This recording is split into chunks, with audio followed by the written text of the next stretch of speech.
Namaste and once again welcome back to my channel Organizopedia। Summers are approaching और ये time बिल्कुल perfect होता है अपने घर को समर के लिए रेडी करने का, क्योंकि एक बार अगर बच्चों के स्कूल स्टार्ट हो गए तो फिर इतने बिजी हो जाते हैं कि हमें टाइम ही नहीं मिलता है।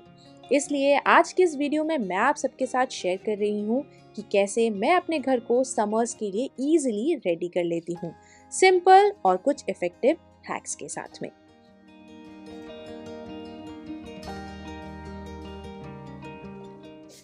तो मैं मेरी समर की प्रिपरेशन स्टार्ट करती हूँ फैंस को क्लीन करके, क्योंकि इन्हें हमने काफ़ी टाइम से इस्तेमाल नहीं करा तो डस्ट एक्यूमुलेट हो जाती है। तो इस तरीके के ब्रश की हेल्प से फैंस बहुत ही ईजिली और विदाउट एनी हैसल ये क्लीन हो जाते हैं। साथ ही साथ अगर आप घर पर ही अपने एसी की सर्विसिंग करते हैं तो मेक श्योर करिएगा कि इनके जो फिल्टर्स होते हैं उन्हें आप अच्छे से क्लीन कर रहे हैं। अभी 2 या 3 हफ्ते पहले दिल्ली में मौसम काफ़ी ज़्यादा गर्म हो गया था, तो उसी टाइम हमने हमारे एसी की सर्विसिंग करवा दी थी। लेकिन वापस से मौसम अब यहाँ पर काफ़ी ज़्यादा थोड़ा चिली हो गया है, तो ना तो अभी एसी की ज़रूरत पड़ती है ना फैंस की। लेकिन बिफोर हैंड अगर हम इन दोनों ही चीज़ों को सर्विसिंग एंड क्लीन करवा के रखते हैं तो हमारा काम काफ़ी ज़्यादा ईजी हो जाता है। अब एक और बहुत ही इंपॉर्टेंट टास्क की बात करते हैं, जो है मैट्रेस। यानी विद इन 6 मंथ आपको अपने मैट्रेस की साइड्स को फ्लिप करना चाहिए, क्योंकि अगर आप एक ही जगह पर बैठते हैं तो उस जगह से आप नोटिस करोगे कि मैट्रेस अपना धंसना नीचे की तरफ डिफॉर्म होना शुरू हो जाता है। ऐसे करने से आप मैट्रेस की लाइफ इंक्रीज कर सकते हैं।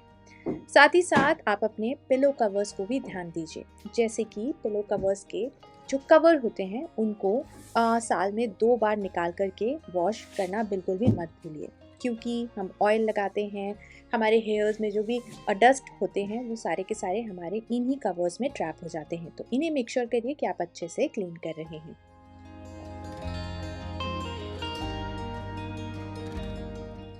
समर्स में light colours, light fabric, light textures, ये सारी चीज़ें एक बहुत ही सूदिंग सी और कोल्ड वाली वाइब्स देते हैं। तो समर्स में मेक श्योर करिएगा कि जो भी आपके हैवी मटेरियल वाले बेडशीट्स हैं उन्हें आप अंदर रख के ऐसे प्योर कॉटन के जो बेडशीट्स होते हैं उनका इस्तेमाल कर रहे हैं। अब समर्स में मैं इसी टाइप के प्रिंट्स वाली जो बेडशीट्स होती हैं उनका इस्तेमाल करती हूँ, क्योंकि एक बहुत ही अच्छी सी वाइब देते हैं एंड ऑटोमेटिकली अपने आप बहुत ज़्यादा कूलनेस लगने लगती है घर के अंदर। तो जितनी भी वुलन बेडशीट्स थी उनको तो मैंने जनवरी में ही निकाल करके अलग रख दिया था, बिकॉज जनवरी के बाद में दिल्ली में थोड़ा सा गर्म होना स्टार्ट हो गया था। लेकिन अभी वापस से कुछ 10-15 दिन से यहाँ वापस ठंड स्टार्ट हो गई है।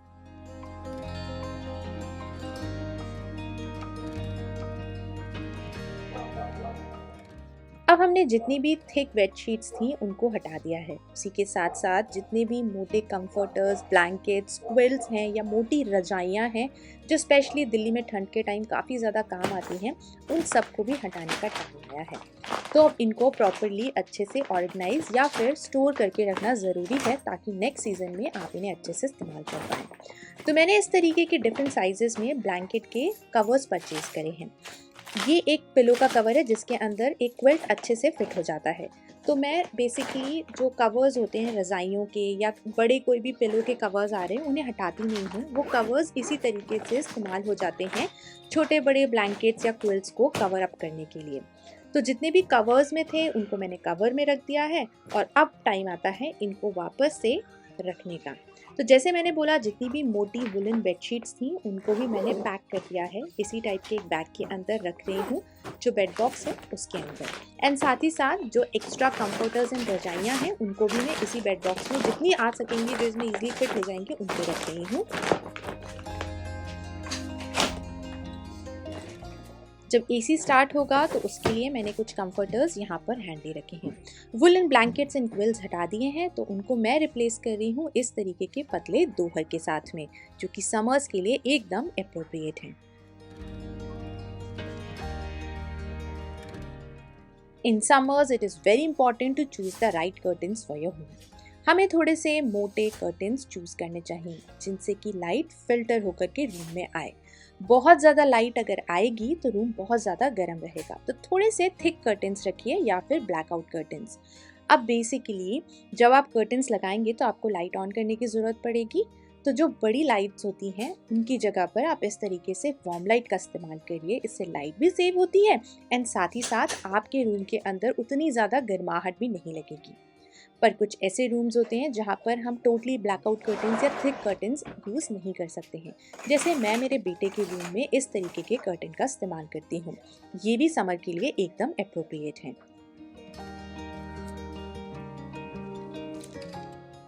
अब वुलन क्लोथ्स हटाने तो पड़ते हैं समर्स के टाइम पे, लेकिन उन्हें हम कहाँ पर रखें ताकि वो अच्छी तरीके से ऑर्गेनाइज्ड रहे, नेक्स्ट ईयर हम उसे अच्छे से इस्तेमाल कर पाएँ। तो उसके लिए मैं इस तरीके के एक्स्ट्रा लार्ज स्टोरेज बैग्स का इस्तेमाल करती हूँ, जो एकदम परफेक्ट होते हैं विंटर्स में समर्स के कपड़े रखने के लिए और समर्स में विंटर्स के कपड़े रखने के लिए। यहाँ से ये ट्रांसपेरेंट है तो ईजिली दिख भी जाता है कि इसके अंदर हमने किसके कपड़े स्टोर करे हैं एंड साथ ही साथ इसमें हैंडल्स भी आते हैं। अब इन बैग्स को मैं पिछले 5-6 साल से इस्तेमाल कर रही हूँ। इसमें से 1-2 बैग खराब हो गए थे जिन्हें रिप्लेस करके मैंने न्यू वो ब्राउन वाले बैग्स परचेज करे हैं। तो बस हमारे जो कपड़े हैं वुलन्स वो हमने इसमें स्टोर कर दिए हैं। इस बैग के अंदर मेरे कपड़े हैं एंड नीचे वाले बैग के अंदर मेरे हस्बैंड के कपड़े हैं। ईजिली ट्रांसपेरेंट होने की वजह से दिख भी रहा है। यहाँ पर हम कुछ ब्लैंकेट्स रखते हैं मोटे वाले और ऊपर मेरे बेटे के कपड़े रखे हुए हैं। अब वुलन क्लोथ्स को तो हमने ऑर्गेनाइज करके स्टोर करके रख दिया नेक्स्ट सीजन के लिए, लेकिन समर्स में आपने एक चीज़ नोटिस करा होगा कि कपड़े कितने भी आयरन्ड हों, जब उन्हें हम फोल्ड करके भी रखते हैं ना तो उसमें कुछ रिंकल्स आ जाते हैं। तो उसके लिए आप इस तरीके से एक hand held cloth steamer handy रख सकते हैं। बस इसे ऑन करिए, इसमें कोई भी एक्स्ट्रा फंक्शन नहीं होता है, बस बटन को प्रेस करेंगे, इसमें से स्टीम बाहर आएगी एंड आपके जो कपड़े हैं वो जितने भी रिंकल्स उसमें होंगे वो सारे के सारे रिंकल्स ईज आउट हो जाएंगे एंड आप बहुत ही easily within few minutes अपने कपड़ों को अच्छे से आयरन कर लेंगे। बस एक हैंगर में आपको इसे हैंग करना होता है। अब ये वाला जो स्टीमर है इसका लिंक मैं आपको नीचे दे दूंगी। इसके अंदर आप वाटर फिल करते हैं, इसमें आपको नॉर्मल जो आपका आरओ का वाटर है उसे फिल करना होता है। अब मैं आपको एक और चीज़ बताती हूँ। समर्स में घर को फ्रेश रखना, अच्छी स्मेल देना काफ़ी ज़्यादा इम्पॉर्टेंट हो जाता है क्योंकि काफ़ी सारे इंसेक्ट्स आते रहते हैं। तो आज मैं आपको एक छोटा सा हैक बता रही हूँ अपने लिविंग रूम या फिर बेडरूम को रिफ्रेश करने का। तो बस आपको लेना है पिलो केस, उसको ओपन कर दीजिए और उसके बाद में एक कॉटन में आपका जो भी फेवरेट फ्लेवर का एसेंशियल ऑयल हो उसके कुछ ड्रॉप्स इसमें डालिए एंड इस तरीके से आपको उसे अपने पिलो केस के अंदर रखना है एंड देन उसके बाद में आप उसे जिप कर दीजिए। या फिर आप डायरेक्टली इसे ओपन करिए एंड जो आपका अंदर वाला पिलो है उसमें आप कुछ ड्रॉप्स जो एसेंशियल ऑयल की हैं उसको इस तरीके से डाल दीजिए and you are all sorted. इसके बाद में आपके लिविंग रूम में एक बहुत ही रिफ्रेशिंग सी स्मेल आने वाली है।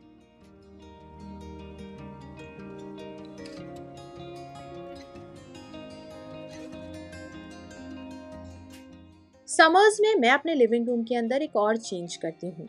थिक कारपेट्स को रिप्लेस करती हूँ इस तरीके के पतले रग्स के साथ में, जो कि बहुत ही ईजिली वॉशिंग मशीन में वॉश भी हो जाते हैं। एंड जो हमारे थिक कारपेट्स होते हैं वो थोड़ा सा उसमें वुलन फैब्रिक होता है, जो कि समर्स में जब हम सोफे पे बैठते हैं, पैर नीचे पड़ते हैं तो थोड़ा सा मॉइस्चर जैसा फील आता है, जो कि इन तरीके के कारपेट्स के साथ में बिल्कुल भी नहीं होता है। काफ़ी ज़्यादा इजी टू मेंटेन होते हैं एंड जैसे कि मैंने बोला जब चाहें आप इसे वॉशिंग मशीन में वॉश करके वापस से यूज़ कर सकते हैं। विंटर से समर का जो ट्रांजिशन होता है उसमें काफ़ी सारे इंसेक्ट्स भी आते हैं, स्पेशली फ्लाइज एंड मॉस्किटोज। तो उनके लिए आपको कुछ एक्स्ट्रा चीज़ करने की ज़रूरत नहीं है। ये जो हवन कप्स आते हैं बस इनको इस तरीके से बर्न करिए एंड जो भी आपके पास धूपदानी है उसमें आप इसे रख दीजिए। 5-5 मिनट के लिए हर एक रूम में हर एक कॉर्नर पर इसको इस तरीके से रखते जाइए एंड यू विल नोटिस कि जितने भी मॉस्किटोज होंगे वो निकल जाएंगे, फ्लाइज, इंसेक्ट्स, ये सब कुछ आना बंद हो जाएगा।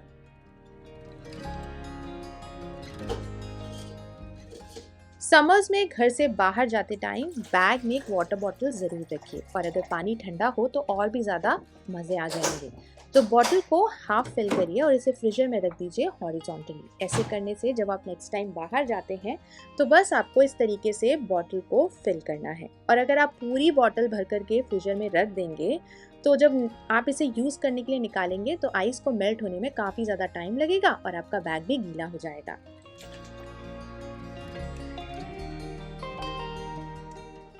Last but not the least, एक और बहुत ही इंपॉर्टेंट चीज़, अगर